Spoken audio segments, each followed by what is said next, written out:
Hey there! Out of all of the Star Rail storylines so far, Penacony is hands down the most complex one. So, if you're like me who loses track of the story plots after looking away for 5 seconds, then this video is for you.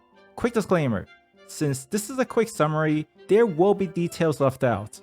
This means I won't spend any time talk about the lore of this pebble on the ground, nor will I talk about the lore behind these two trotters.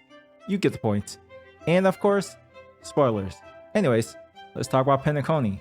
Earlier in the story, before everyone's favorite galactic baseballer hopped onto the Astral Express, Himeko received an invitation to attend the Charmony Festival hosted at Penacony. Within the invitation is a hidden message that only those related to the Nameless can decipher. It's something about the Watchmaker legacy. We'll talk about that when we get there. The crew decides to accept the invitation, and Pom Pom also requests us to search for the whereabouts of 3 previous Nameless who got off of the Express in Penacony. Speaking of Penacony, it is often referred to as the land of dreams. And in dreams, anything is possible. Heck, you can even freefall straight into the ground and live to fight another day. We still can't jump though, but trust me, we'll probably get that in 4.0, along with the ability to swim. Basically, Penacony is all about good vibes. However, the phrase good vibes doesn't really last that long. The Express begins heading towards Penacony, and we get dragged into a dreamscape where we meet Acheron, a mysterious lady who may or may not be a good cook.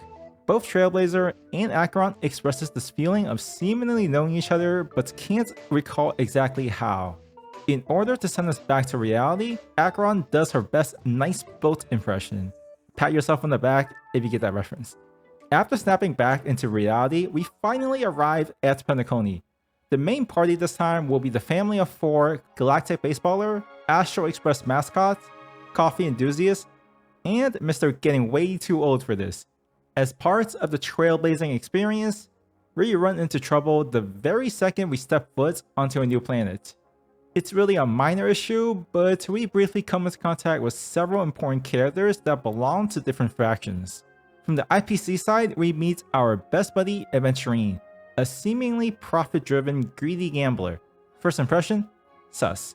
Representing the family is Sunday and Robin. Sunday is head of the Oak family, which is one of the powers in control of Penacony.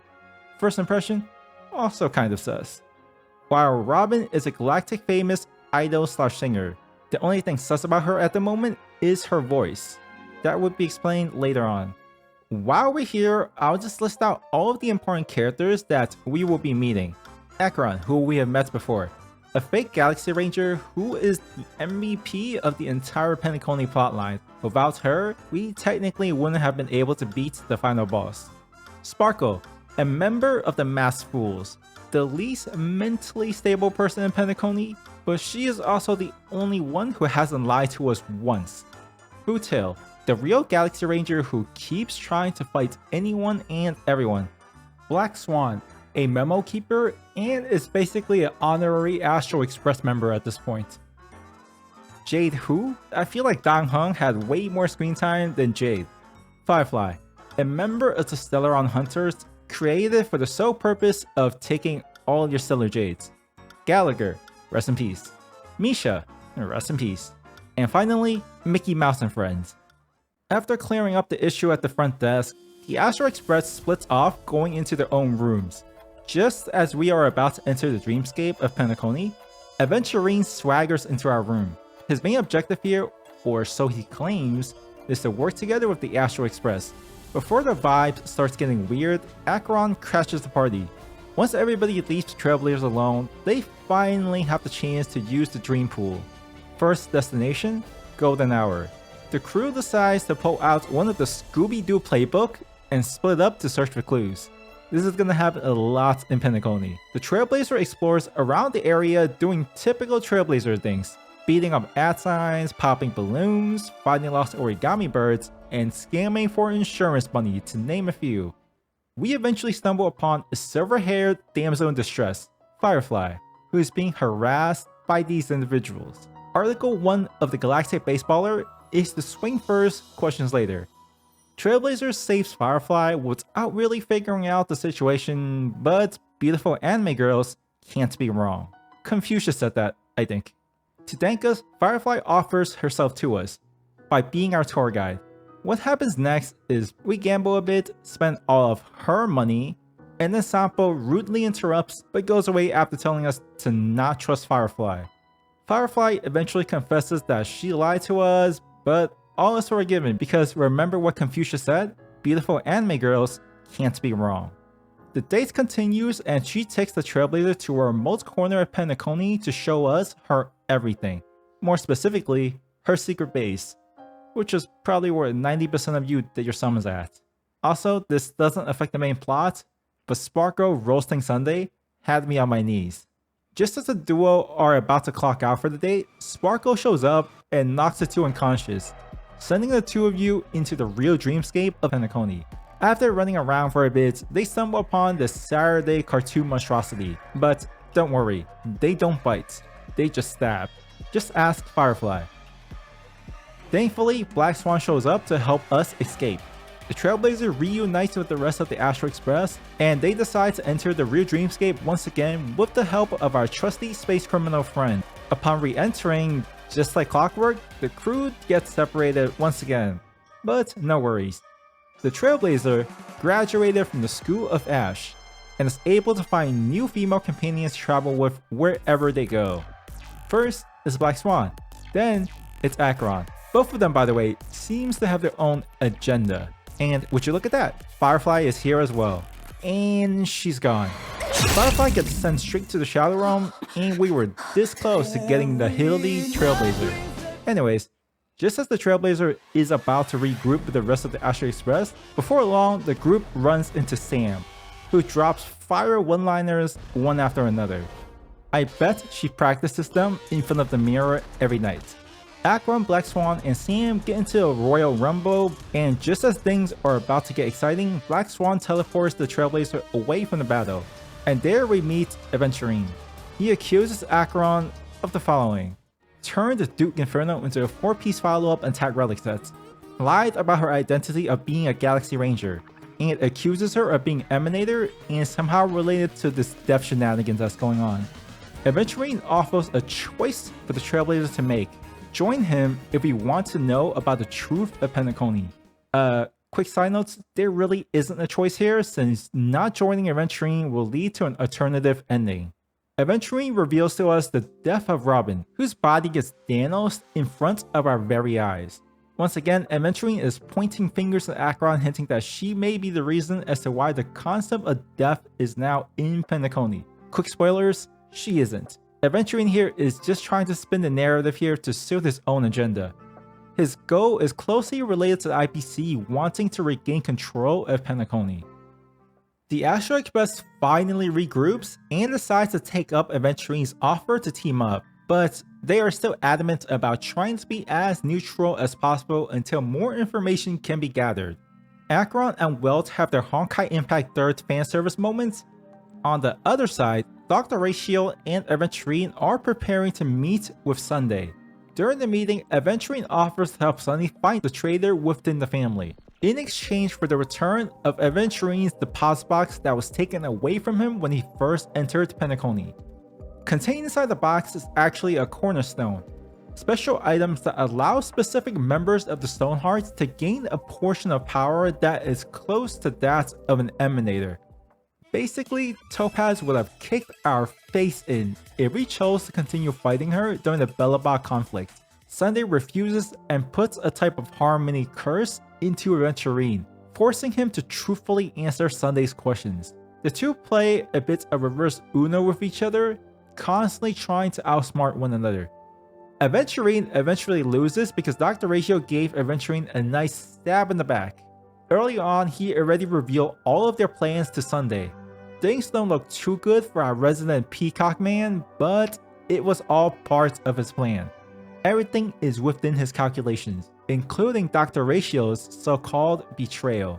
It turns out, Sunday does not have Aventurine's cornerstone. The two stones that Sunday confiscated were the Topaz Stone and the Jade Stone. The Aventurine Stone was on Aventurine's body the entire time. He just had to shatter it to smuggle it into Penacony. A heavy price to pay, but he firmly believes that everything will be worth it. Spoken like a true gambler. Remember everyone, you are one tempo away from getting that 5-star. Aventurine makes an announcement inviting the Astral Express to go to the theme park. Once the crew arrives, Aventurine makes his dramatic appearance and starts monologuing like an anime villain. A fight eventually begins. Aventurine proves to be too much for the Astral Express to handle. Luckily, if we can't beat up someone with Emanator-like powers, we can call someone who does have Emanator powers. Acheron tags in, does her Bankai thing, and then one-shots Aventurine. Somehow, this is also a part of Aventurine's plan. Acheron is the only person who can negate the influence of Harmony. Acheron Slash sends Aventurine to the other side of Penacony, beyond the Penacony that the family wants to show to the outside world. Meanwhile, Sunday confronts Gallagher on why Robin was targeted. Sunday gets stabbed as well. While this is all happening, Sam shows up, revealing their identity to be Firefly this entire time, to the surprise of probably nobody. Long story short, true death doesn't exist in Penacony. The Penacony that the general public sees isn't the entirety of Penacony, but is rather a part of it. When someone experiences death, they are actually brought to the other side of Penacony. Oh, and while all of this is happening, a space cowboy is pointing his gun at Dangheng. The Trailblazer, along with Firefly, finally reunite with the rest of the Astral Express there. Along the way, they also encounter Robin. She mentions that the symptom of her voice fading started to happen around the time when she first returned to Penacony. This is the first major clue of Order's intrusion. A quick flashback to Robin and Sunday's childhood. Yes, this is the birth scene. It is there to highlight the difference in ideology between the two siblings, especially for Sunday, who wants to keep the bird in a cage, restricting its freedom, but providing it safety. This is basically a parallel of what he plans to do with the power of Order, to restrict people's freedom, but offering them a dream of so-called safety. Sunday, Robin, and Welt go off to confront the current Dream Master, Mr. Wood, because he may be the mastermind behind everything. He's not, it's actually Sunday, but the crew doesn't know that yet. There's a lot of dialogue after this that are essentially the missing pieces of the puzzle. I'll just list out all of the important ones. Remember the 3 nameless that Pom Pom asked us to investigate at the start of the story? Well, those 3 nameless are the founders of Penacony. Their end, however, is quite the tragedy. One got stranded in the memory zone, and another got ganked by the swarms. Next is the reveal that Penacony houses the existence of a Stellaron this entire time.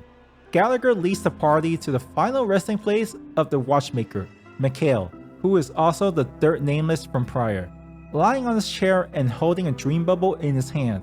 Turns out Misha is a fragment of Mikhail, a manifestation from that memory bubble that he's holding. After about 5 different POV changes, we finally arrive at a talent show. Just treat this as you would with a Naruto filler episode. After winning the talent show, the crew are surprised by the appearance of Sunday. At this point, it's obvious that Sunday is the final boss, and just like any anime villain would do, Sunday starts yapping.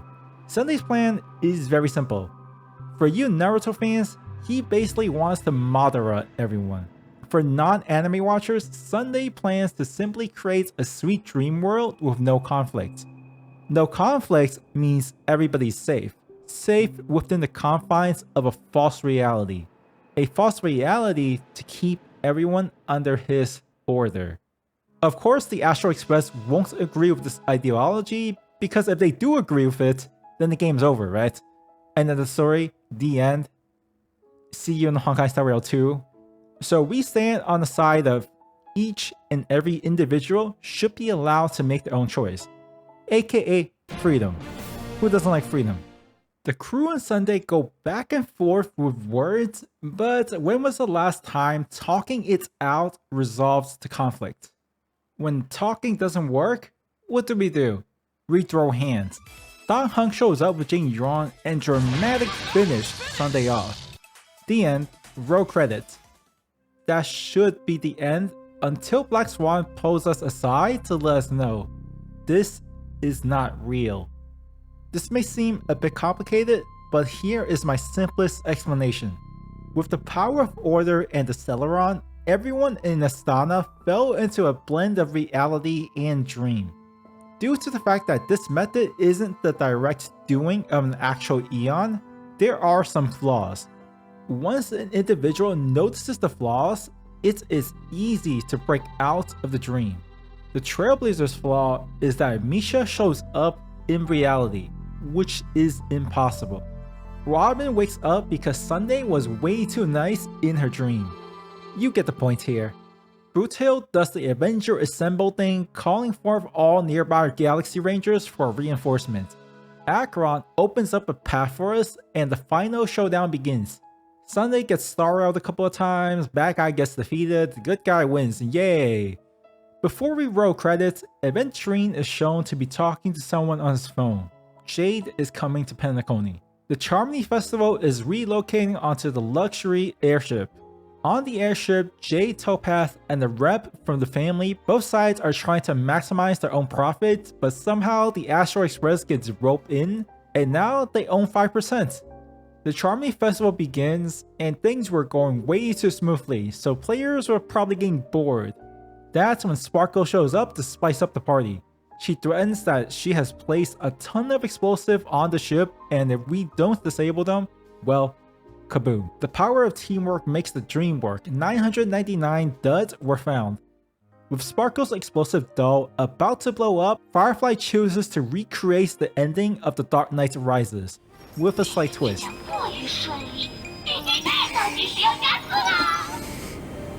人的一生太过短暂，就像扑火的飞蝇。所以，如果你心中也有了某个答案，永远记得，不要给自己留遗憾。我们有这个权利的，对吧？ Long story short, this entire thing was a ruse. It is Sparkle's version of "it's just a prank, bro." The curtain of Penacony closes with Firefly rizzing the Trailblazer with a princess hug, and dare I say, lewd hand-holding. Oh, and fireworks. Sounds familiar? And that's a wrap for Penacony. I'm curious, what are everyone's top 3 moments from Penacony? My personal top 3, in no particular order, is Aventurine's goodbye to his younger self, the Trailblazer inheriting the Watchmaker's legacy, and the last one is the end date to Sunday's fight. But yeah, that's pretty much it. Thanks for watching. Okay, bye.